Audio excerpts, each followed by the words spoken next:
200 000 travailleurs, des primes historiquement élevées, c'est le nouvel effort de recrutement de Zhengzhou Foxconn avant le lancement de l'iPhone 13.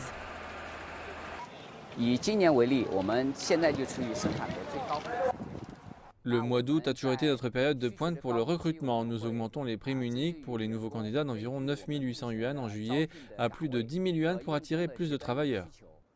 Monsieur Wang affirme que grâce au soutien du gouvernement local, l'entreprise a atteint les 2/3 de son objectif de recrutement jusqu'à présent.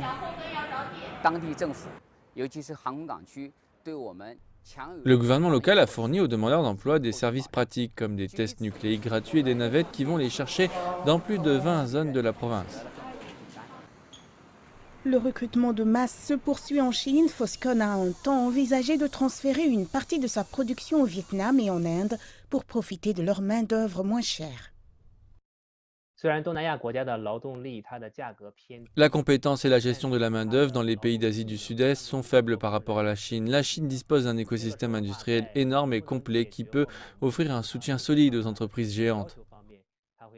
Pour Foxconn, la situation de cette année a été exacerbée car la Covid-19 a provoqué une hausse des coûts de main-d'œuvre et des matières premières.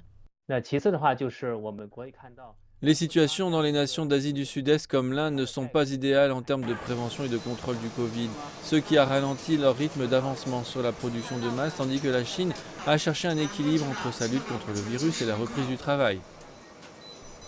Le professeur Ma estime que la répression américaine contre Huawei a partiellement profité à la part de marché d'Apple, mais il affirme que la reprise économique mondiale après la pandémie est la principale raison de l'augmentation des attentes du marché et de la demande de nouveaux produits iPhone.